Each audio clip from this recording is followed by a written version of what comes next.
Hello, nerds, and welcome to A Fresh Take. I'm your host, Dan Friedman, and we got a fun show for you tonight. I'm getting some weird audio. And welcome to A Fresh Take. Hold on 1 second. I'm your host, Dan Friedman.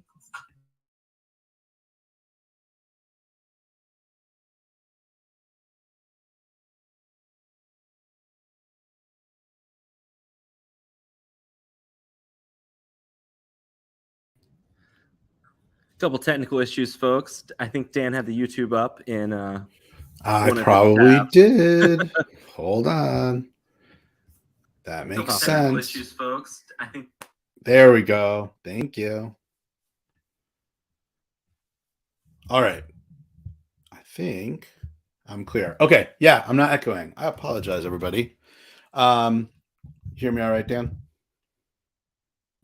loud and clear. All right, let's try that all over again. Sorry, everybody. Welcome to A Fresh Take. I'm your host, Dan Friedman, at the Danny Fresh on Twitter and on TikTok. On that note, if you're on TikTok, please give me a follow over at the Danny Fresh. It's an easy way to reach me, and I'd love to get to 1,000 followers on there so I can go live and answer questions, talk about topics more regularly. On the YouTube channel, we are going to be doing some pre-recorded interviews sometimes, so there'll be a little less frequency of live work. So on TikTok, I'll be able to go live. You can hit me up with questions. So find me there and on Twitter. Tonight, solo show. We have guests returning on Monday, talking Web3 NFTs for content creators, comic book artists, their fans, collecting. And if you think you kind of know what's going on with Web3 and NFT, I'd really invite you to listen to this. I think it's going to give you a really kind of different perspective. We're sort of not talking the hype of it. We're just talking some of the tech and how it's going to create opportunities for artists, readers, collectors, etc. So hope you join us then. I am going to do two things tonight. One, we're going to be doing our Collecting 101 series. I know that I have viewers and friends and people like that who enjoy the comic book culture and media culture that's grown in the last decade, but don't really have an access point for the comics yet. And I also know there's collectors, which I've done myself over time, where you've kind of dipped in and out of actually actively collecting. And as you go away and come back, the scenes change a little bit and new things can be intimidating. And so we're just going to do like a real entry level of 101 there. So I'm going to go through some terms. If you've got questions while I'm going through, throw them in the chat. I'll be happy to answer them. And anything I kind of define or talk about when we repost this after the live, I'll get some of those descriptions into the show description itself. The other thing I'm going to do is we're going to start an Indy Spotlight series. I'm going to talk about, if you don't know, which you may not, we're sort of in a golden age with independent comics. And independent, for lack of a better term, really means non-DC and non-Marvel these days. So there's just so many great publishers, so many great creators doing really interesting work. And I want to highlight some of those. The two we're going to look at today is from Image Comics, What's the Farthest Place from Here? And from Aftershock Comics, We Live. And they both handle some post-apocalyptic themes, but from very different perspectives. So we'll get into that a little bit. So let's talk collecting. First things first. Collecting, speculating, investing, reading, there's overlap between all these concepts. And I'll have to touch on a little bit of them each. But this is not a sort of intro to speculating or investing. This is more a conversation specifically about collecting. And with that in mind, it's an old saying. It feels a little,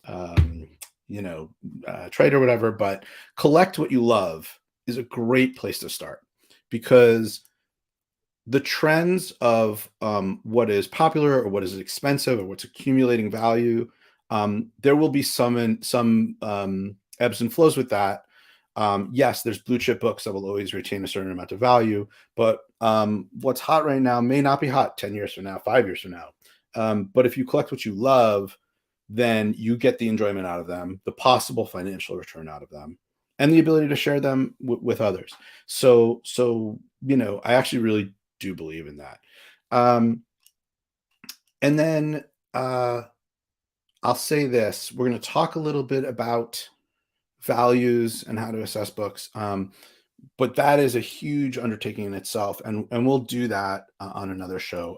But I have to talk about the rising values or declining values of comics to get into collecting a little bit. So I will hit that as well. So let's just do some definitions. When I got back into collecting, and I think a lot of collectors do this. Like I was very into it when I was a kid, took a little break, got back as a young adult, took a little break, got back in it as an older adult. And then this sort of most recent run of collecting for me is around 2016, 2017. I started collecting more aggressively. Okay. When I re-entered, so that sort of collecting space, the top two sort of points of intimidation were variants, meaning alternate covers for comics, and grading. Those two things are, can be episodes all unto themselves, but I find are typically the most intimidating sort of points of entry. So I'm going to try to demystify them a little bit. Do I still have books from the old collecting periods? Yeah, absolutely. I have sold books over the years. There were books when I was younger that I didn't care for as well. So that kind of got damaged over time or passed on to my kids. But I absolutely have books that I have from when I was younger, and they mean more to me, frankly. And a lot of them have escalated in value just because of that, but some of them haven't. And there's certain comics I own far too many copies of from my youth that I love them, and they haven't increased at all. So thanks for that question. Where was I? So when you're collecting, you can approach collecting from a few different places as far as how you want to put your collection together. So there are the individual floppy books. I still buy them regularly, month by month. But you can start reading digitally, right? There's subscription services, there's apps, etc. And I don't have any problem if people want to do that, if that's how you want to digest it. I know some people, I know Kessler, who's a frequent guest and threw that question in there, really likes reading them collected in trades. And so, the comic companies will put together a few issues of a run together in a trade. It's either a trade paperback, hardback. And that's a great way if you want to read like 6 issues at a shot. You don't want to wait for each month. Now, that doesn't mean you're going to be a little behind what's the most current story, but you don't have the sort of interrupted reading experience. And then something that's happened recently are in the last few years are omnibus printings, where the comic companies will do really like high-end, large bulk printing of like long runs of a comic. It's a great way to just get lost in a story. And they actually have collectability. As those go out of print, they do actually accumulate in value. So that's another way to go. Personally, actually, I've been doing a lot lately with reducing my individual collection of issues that aren't my key issues and replacing them with omnibuses where I can do long reads and referencing and kind of got oversized printing and stuff like that. So that's a way to go as well. Excuse me. In a run, as you're let's just talk about new comics first. If you wanted to start reading a comic being printed today, the easiest thing to do is to go to your LCS, which is local comic book shop. You'll see that abbreviation, LCS, and peruse what's on the walls for the new books. A local comic shop is going to be thrilled, if you don't know where to start, to pop in and you can say, I like this hero. What's going on with this series? I tend to like comics like this. Is there anything new to recommend? Whatever. They're going to love help, showing you what's coming out. They're going to be able to help curate that experience. Use your local comic shop that way. It's a great way to use it. If you want new comics, if you start reading regularly, new comics come out on Wednesday, New Comic Book Day, NCBD.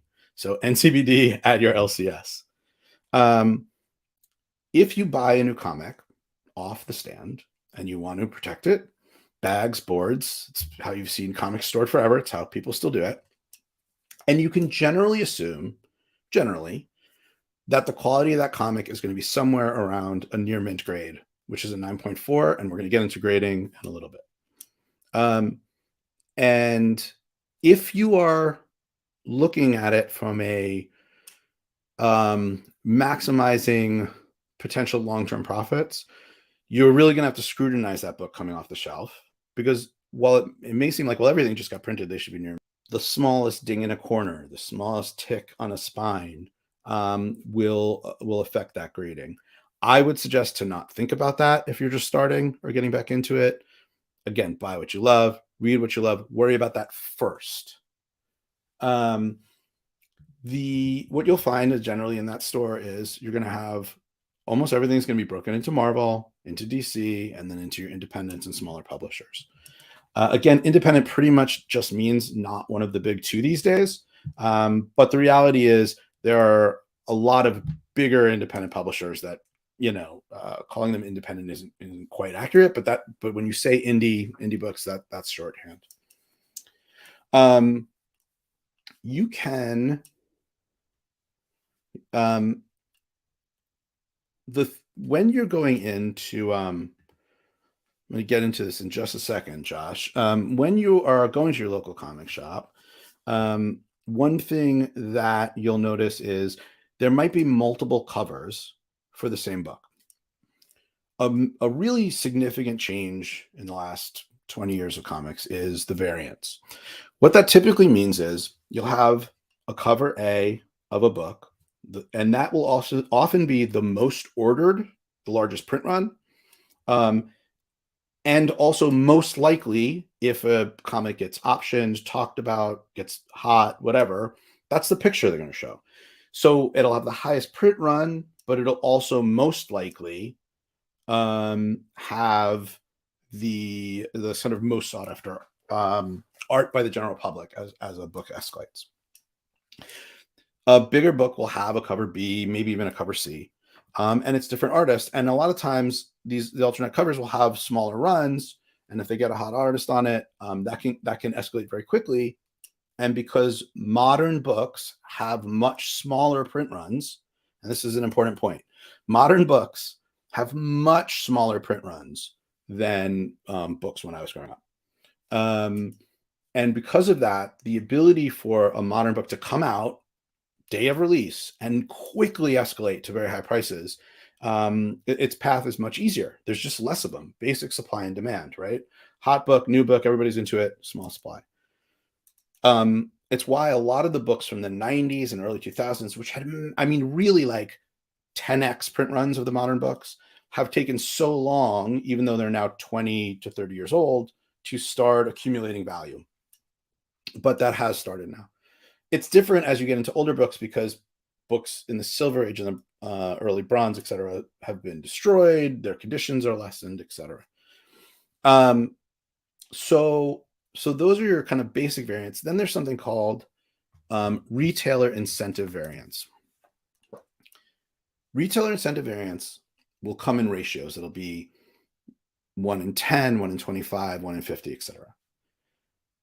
What this means is that for every 25 books the retailer, the local comic shop purchased, they'll get one of these alternate covers. Those alternate covers then sell at a much higher rate, ideally at ratio. So if it's a 1 in 25, you might be paying 25 for that book. But those can really escalate quickly because, again, it's a much smaller number of those comics out there. And usually you get real sort of premium artists working on those variants. Originally, the idea was it was an incentive for the retailer to order enough books, which helped the bottom line sales, but that they would make up what they then didn't sell because maybe they ordered more by that book commanding a higher price. Unfortunately, what has happened a lot of times now is retailers know that a book gets hot. It's a 1 in 25, but everybody wants it, so they're selling it for like $100. That is a pretty contentious point. I personally have a problem with local comic shops marking up variants at day of release, but that's currently what goes on. A way to get, well, there's also store exclusive variants. That means Marvel didn't hire this artist to do it as part of their print run, or DC did. A certain comic shop, usually one that has enough clout, customer base, etc., to order their own run of books, will get their own unique cover that's unique to their store. Some of these can be really fantastic. They have a spottier collectability record, I would say. But again, collect what you love. If you think the cover's great, get it. There's no like moral right or wrong to it, right? A way to avoid having to pay these premiums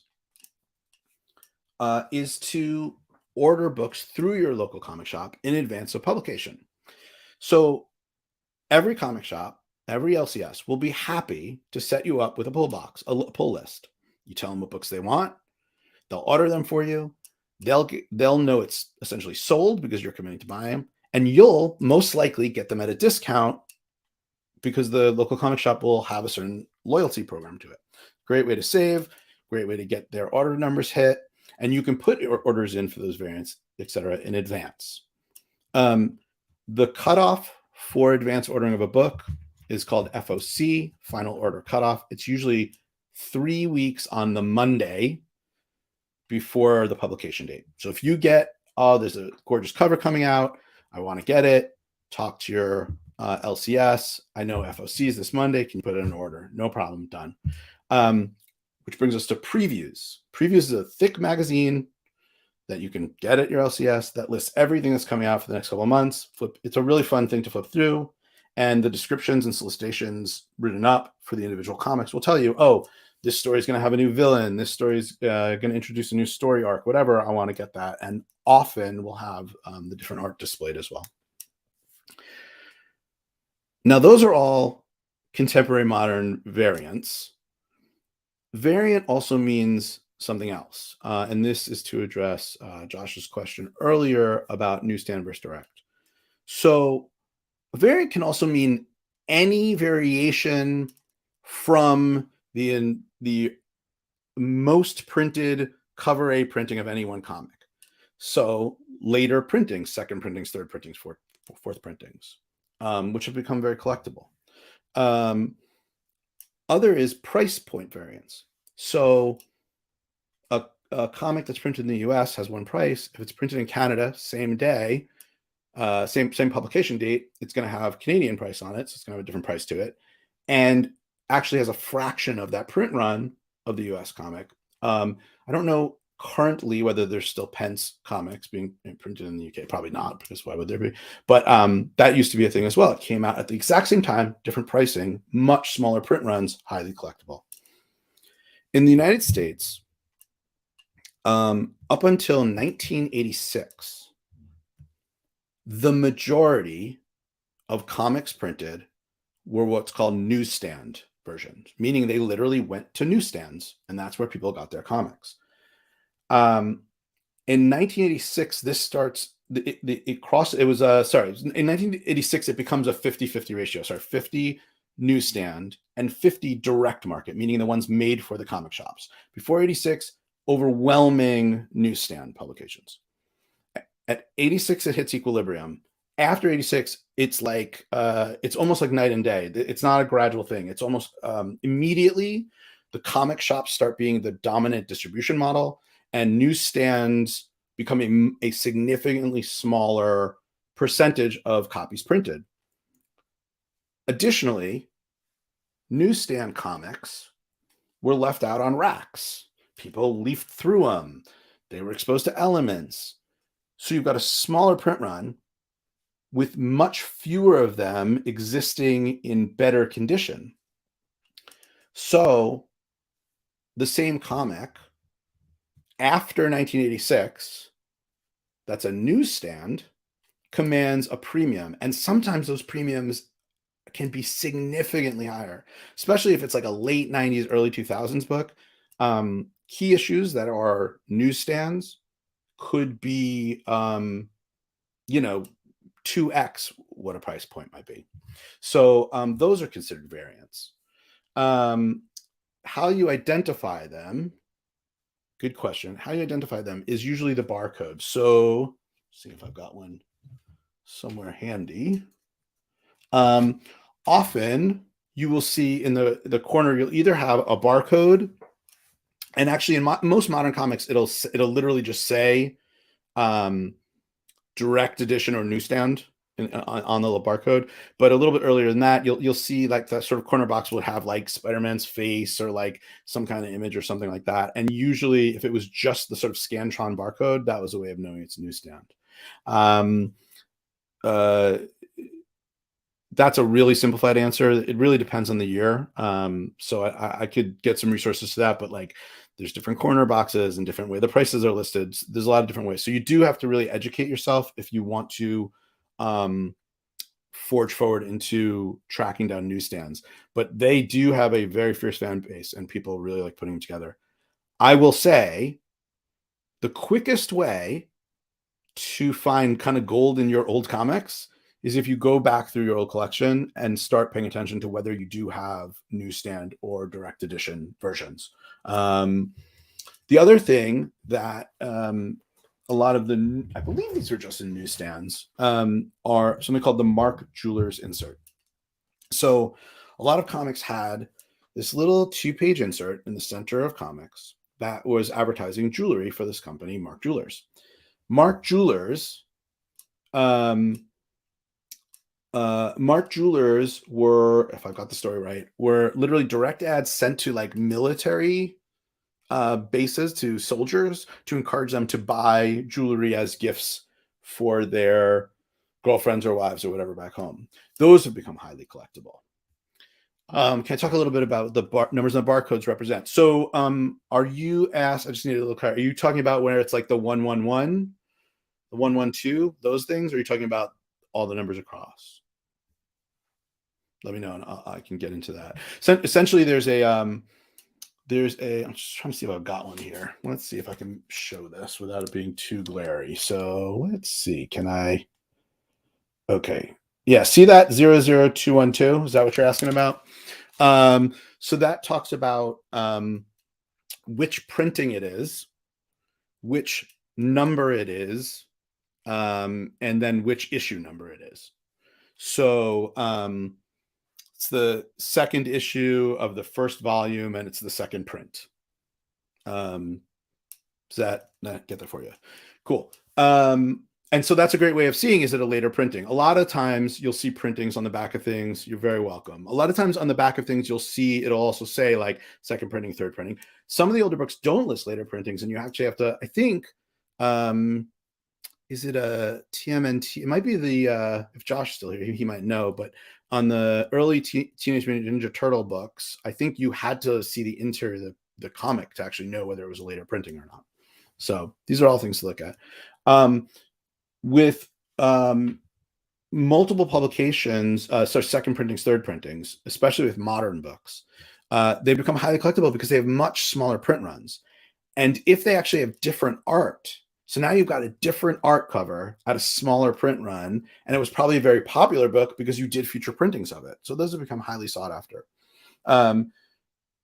So let's talk. So I think that's it as far as like variants going to go. Unless somebody has another variant question. Let's talk about like how you put your collections together. So the most expensive comics, the most pricey comics are going to be your key comics. What are key comics? Used to be a key meant a first appearance of a major character, a major plot point. It now means a major development, a plot point, a new costume, a new power, a crossover. And I'm actually not hating on that. I like the idea of multiple keys. And I think this mostly comes actually as sports card collectors enter the market. And so there's multiple rookie cards, for example. A really great example is the character Riri Williams, Ironheart, who I think is just an awesome character. You can't get her first issue is there's no consensus on it, right? There's no consensus. There's, is it the first time she showed up in the comic as a character? Is it the first time she showed up in costume? Is it the first time she took the name of the character, etc.? And they're all collectible in their own way. And some of the later printings of her first appearances actually have her face added, because she was sort of a hit character, added to the cover of them. So those have increased collectability. So trying to decide what kind of a collector you are, that's part of it too. I love first appearances. I love first appearances. And personally, I love covers where two heroes or a hero and a villain, whatever, just square up and fight, and like there's nothing else there. So I go out of my way to track down covers like that. And I'm not as concerned about their value. That's just, I don't know. They speak to the 9-year-old boy in me. So the other thing is the term cameo versus first appearance. If you want to have an argument with comic fans, talk about what the first appearance of Wolverine is. So, first of all, comic book collectors across all formats misuse the word cameo. We all essentially use it to mean, instead of meaning like somebody from one series pops up in another series, which would be a cameo, we use it to mean a appearance in a comic that's like real small before their full appearance. Like maybe you see a part of them, maybe they're hidden in shadows, maybe you see their face but they don't say something, maybe you hear an off panel bubble, that kind of thing. Hulk 181 is the sort of consensus that's the first Wolverine. But the first Wolverine is Hulk 180. It is. The last page of it is Wolverine in full costume saying, "I'm Wolverine," literally saying, "I'm Wolverine," squared up. And it's called a cameo because it's this one panel at the end of the book. He's not on the cover. He's on the cover of 180. It's a better cover. It's red. It's dynamic. Everybody wants that book. It's a full story. So that's a significantly more valuable comic. But it's not his first appearance, even though everyone calls it the first appearance. But the market decides what the market decides. So educate yourself, obviously, before you go spending money on big books. Know that things do change value, and that just because you're picking up something, that there's a difference between investing for something in the long term and collecting. And if you start with collecting what you love, you're not going to be disappointed about that fluctuation of price. Also, frankly, what I have found in my personal experiences, collecting what I love often does lead to the financial reward of it, because if it's appealing to you, it's probably going to appeal to a lot of other people. And you should trust your sort of instincts on whether a story's great, whether an art's great, when something that resonates within you. So I'm going to move to grading now. Now, I want to be careful here because grading is a big, big conversation. And in no way do you need to get into graded books to collect. In no way. If you want maximum financial return on investment of your collected comics, or if you want to preserve your comics at a higher level of preservation than just keeping them in the bags and boards, graded comics are a great way to go. So what's graded comics?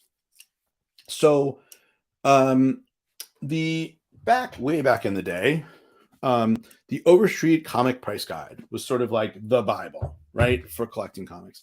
And what it did is it had every comic at different price points, and it essentially split those prices into what condition the comic was in. You might have two issues of the same comic, but one's pristine, one's messed up. Which one are you going to pay more for, right? That's pretty obvious. But it was a fairly arbitrary system. It still can be a little arbitrary, but it's a fairly arbitrary system in that you'd kind of do your best eyeballing and grading and kind of being like, this looks very fine, this looks near mint, whatever. Overstreet put a very specific sort of pointed guide ranging from 0.5 to 10.0 of grading, and essentially said, like, if it has this many spine ticks, if it has this kind of corner damage, if the pages are of this color, if you're seeing foxing, whatever, that would affect the pricing. Sorry, the grading. Obviously, it affects the pricing. So, so this is actually a book. So this is a book that producer Dan found when he was looking up some things about pricing. Dan, did you want to? How much were they asking for this book? What were you saying? $185,000. So the answer to this book was 185,000. So, okay, so here's what you need to know. This is an outlier in every way, but this is Wolverine 1. It's his first limited series, Frank Miller. It exists. It's not his first appearance. Obviously, that was in Hulk. It's not his first team. That was X-Men, but this is his first solo book. Very sought after book. This is graded by CGC. The yellow label indicates signature series. As you can see, there's signatures all over it. Personally, I don't really collect signatures unless it's like a book. Like I have a Sandman one that's signed, but that's because like I love Neil Gaiman. I know that book. I want that. It's not, I don't chase, I prefer my books to be pristine from an art standpoint. But they can be sought after, especially when you look at some of the signatures like Stan Lee and John Romita, etc. The other thing to know is that 9.9s are like the collector grade to be sought after is a 9.8. I don't think I've seen a 9.9 in person. I certainly have never seen a 10. It's just incredibly rare. So the way it works is your average book off the top of the shelf is going to be a 9.4, which means near mint. Typically. 9.6 is near mint plus, 9.8 near mint plus. The amount of difference between a 10 and a 9.9 and 9 is so fractional. It's so small. And unfortunately, no matter how much the grading companies try to make it seem like they aren't, it's so subjective that you very rarely will see a 9.9. So when you do, the premiums are through the roof, and then you have all these signatures. That said, there is a massive gap between 9.6s and 9.8s. So, and then 9.4s and 9.6s. Typically, so this is a CGC book. This is the first Black Cat, a 5.5. In your mid grades, books can present really well. They can look great and just have things that wouldn't really bother you as a collector.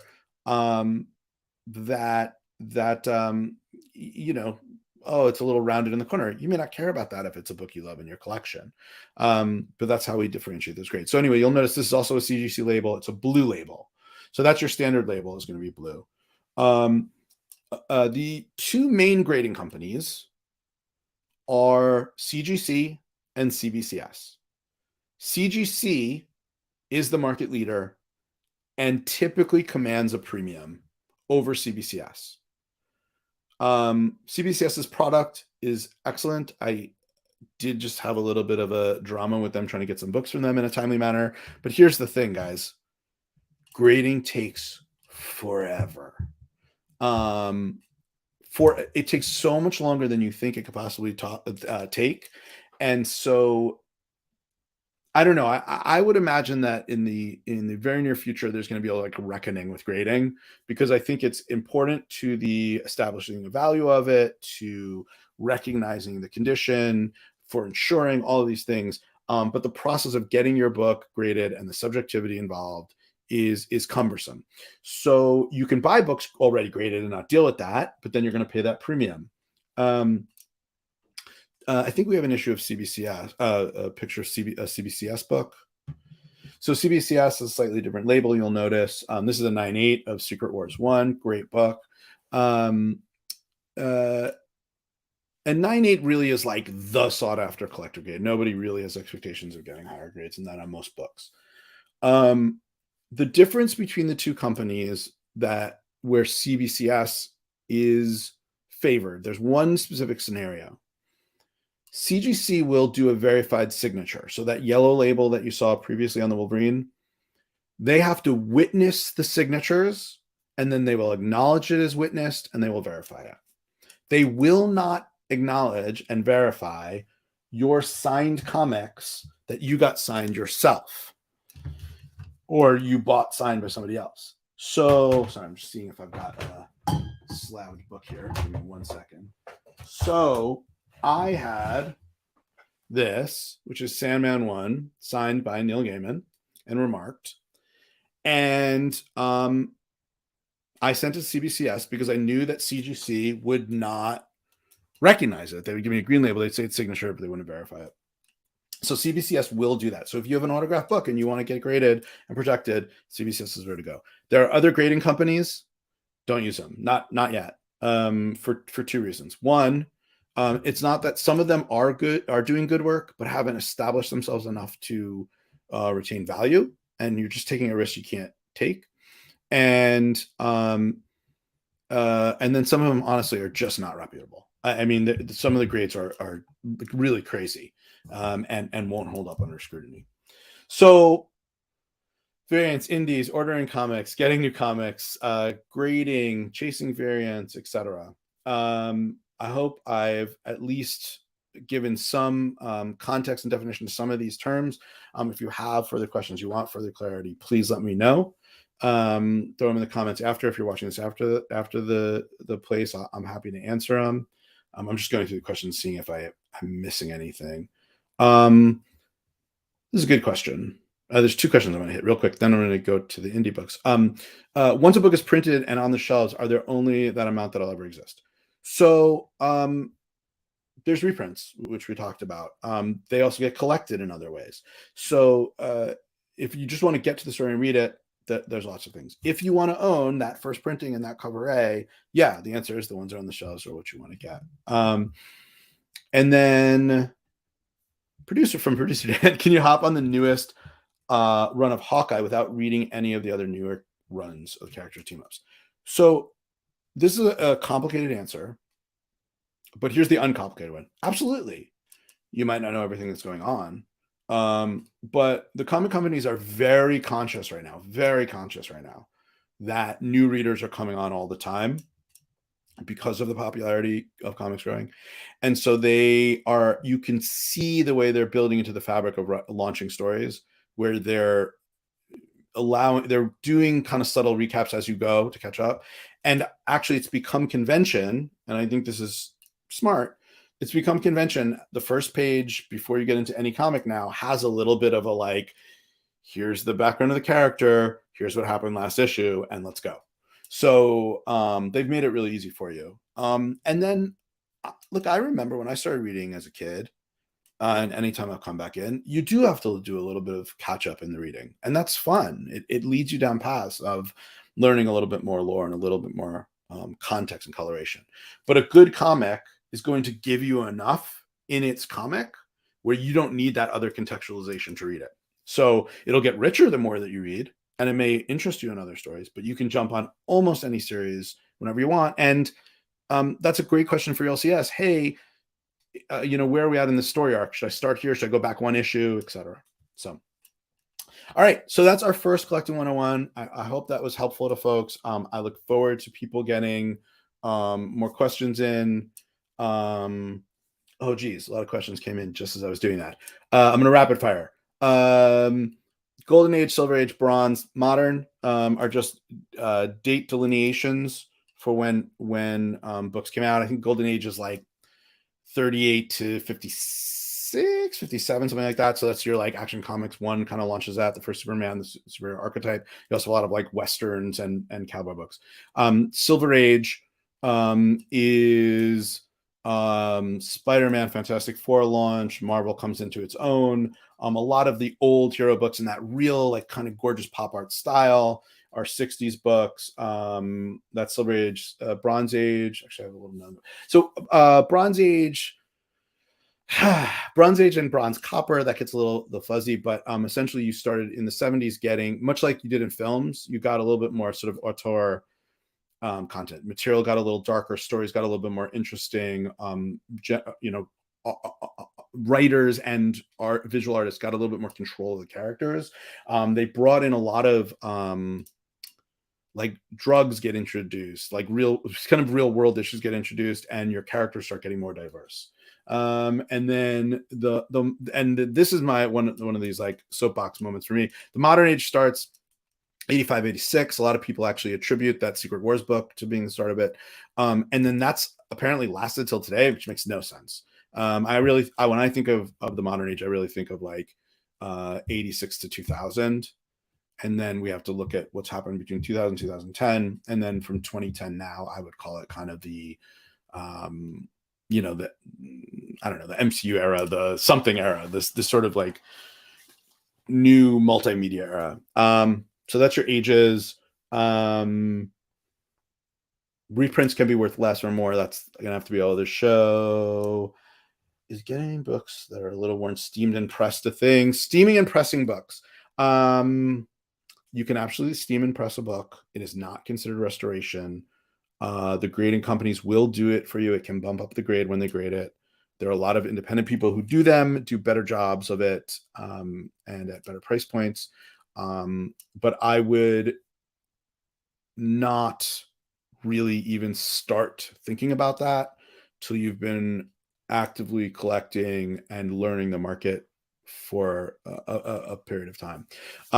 We will do a solo on just grading, getting your books pressed and clean, and focus more on collecting and investing and speculating on another show, and that'd probably be a more appropriate fit for that question. So hope I caught up to all those. Thanks for the questions, everybody. Good stuff. So two comics I want to talk about in the Indy Spotlight. So again, Indy essentially means non-DC Marvel these days. The first one is We Live by Aftershock Comics. We Live, written and drawn by the Miranda brothers, is it had a 5-issue first arc. It's taken a few months off and is coming back, I think, in about a week or two with its second arc. And about 6 years passes from the first arc to the second. I can't go super into detail because it's very spoiler filled, but essentially it's about like 2080, I think, in the future, through a series of climate mishaps and sort of very human brought on self-destruction. We're living in this sort of post-apocalyptic age on Earth. It is heartfelt and our sort of central story on the first arc is these two people you see on the cover right now is a little boy and his older sister. Essentially, a message comes from outer space that says at the end of all these calamities that the Earth is ending, like your time is over, no one will survive, this is the end. But they offer an escape hatch, and they essentially say, we're sending, I believe it's 5,000 or 10,000 of these bracelets. You'll put them on a select kid, and we will take that group off planet to repopulate the universe. And essentially, the sister in question here sacrifices her opportunity to have a bracelet for her brother to try to get him on the ship. And the entire time kind of tells him he's going to be the superhero and that we've got to get to the ship. But getting to the ship is this very tumultuous thing. They travel through these overgrown lands, sort of mutated creatures, etc.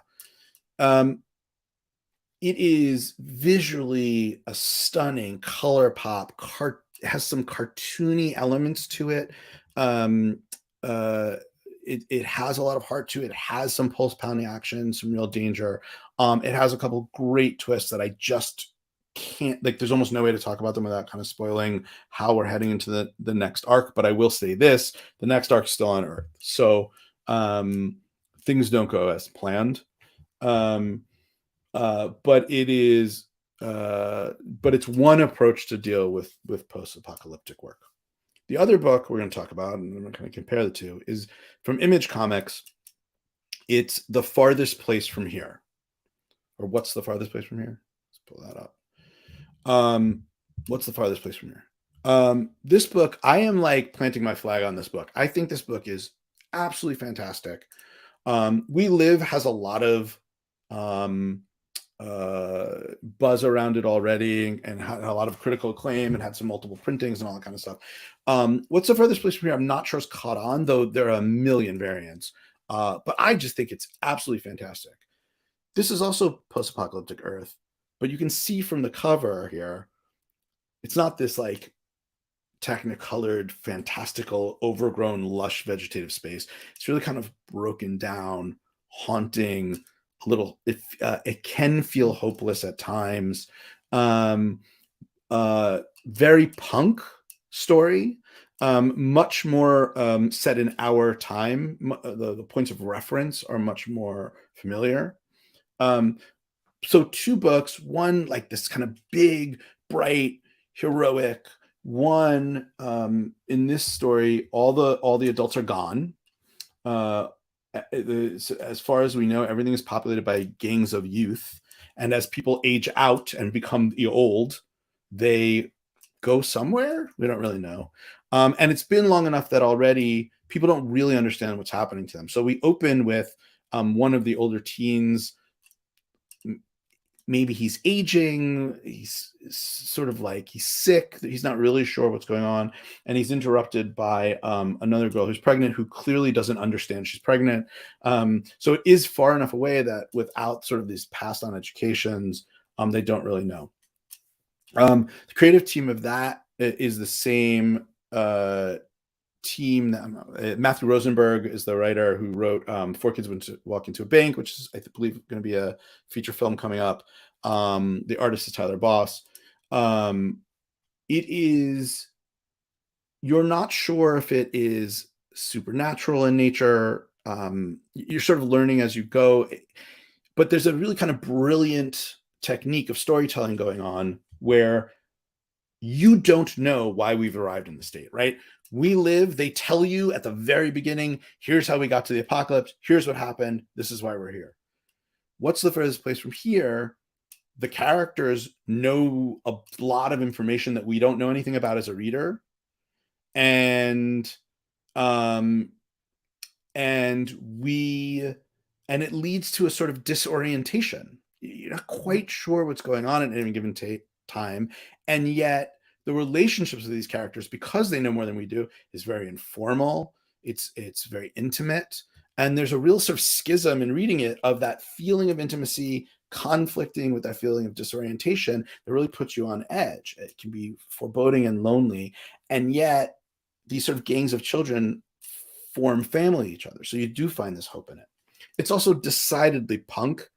And it's sort of, I think, a brilliant marketing campaign. They've been releasing these books with each issue with a limited edition, like 7-inch vinyl record of punk music.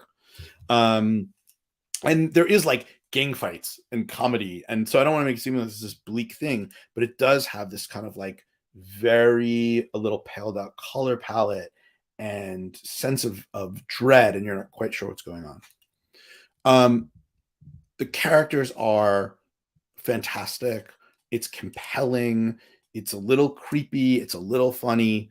But the reason I wanted to bring both these into focus is two comics, completely different in approach, dealing with the same subject matter, sort of post-apocalyptic life, putting children at the forefront. So I was thinking a little bit about post-apocalyptic work as a subject matter and why it's so consistently compelling.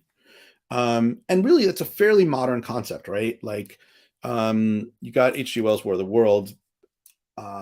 It's really not much of a record predating that. And then it escalates as we move forward. And I think part of that is because we haven't really had the means to end our world until recent times, right? Whether it be the sort of destruction we brought upon from an environmental standpoint, whether it's the weaponry we now have, the machinery, it's much easier to envision that. And it's really captivated the mind of the contemporary reader. I'd also argue that it's a really creative, it's a creative playground for an artist. How you want to make that world look is up to you. So the sandbox is kind of infinite, right? How far in the future? What caused the destruction? What does that look like? How are you presenting it? So whatever ideas you're trying to get through in your stories, post-apocalyptic work creates that opportunity for you. Additionally, I think we all have the sort of modern life anxiety. I mean, be remiss if we don't acknowledge kind of what's going on in Ukraine and Russia right now, our own impending environmental crisis, economic crisis, etc., all over the globe. So we are in touch with that. But I think what's so interesting is these works very often, even when bleak, and we see them in movies, TV shows all the time, often usually rally around a few core ideas. It's one, how do we find our community? How do we find our family when the strict definition of that has changed? And how critical is that as our environment, our sort of living space changes? How do we, that adaptability of humanity, make our way through that? But then I was thinking, for all the sort of negative association with that work and how we got there, there is a fantasy part of it that is very attracting. When you think of dystopian work, which is a little different than post-apocalyptic work, when you think of dystopian work, most often the future vision is one in which the sort of big machines of industry in one way or another, whether it's the big machine of capitalism, the literal machine, the robots, the whatever, have created so much oversight and so much authority that they have mitigated and completely annihilated personal freedom from the experience, right? That's because we live in a pretty structured world relative to the rest of human experience, right? For all the sort of chaos of now, we know the rules of engagement. We understand the economic systems we're living in. Roles get defined, you know. There's a freedom in this post-apocalyptic work. There's a freedom that we don't experience in modern life, mostly, even if that freedom comes at the expense of comfort. And so I think when you take a collective anxiety, end of the world. When you take an open-ended question and give it to artists, end of the world, what does it look like? And when you take a unstructured societal pact for the reader, for the consumer, end of the world, you find something that's very appealing to us emotionally, intellectually, creatively. And so I would imagine we'll continue to see works like this. And I wouldn't be surprised at all if what we start to find is some of the most hopeful stories we tell are actually post-apocalyptic stories. So that's just a thought I had on those two books. They are both, We Live is 5 issues in, and you can get the first trade. It's already out. Farthest Place from here is only 4 issues in. I don't think there's a trade yet. But they're all cover price. They haven't escalated. We Live has. If you want the individual issues of We Live, they've already started getting pricey. But you can get the individual issues of The Farthest Place from Here for cover price at your LCS, and I'd highly recommend you do. It's just a great read, and it's a walking Netflix series. Like, I'd be stunned if we don't see that in the series. So recommend both of those series. Continue talking about indie books. If you have indie books you're reading that you'd like me to talk about, please let me know in the comments. Thanks for joining us, and stay safe out there, kiddos. Take care, everybody.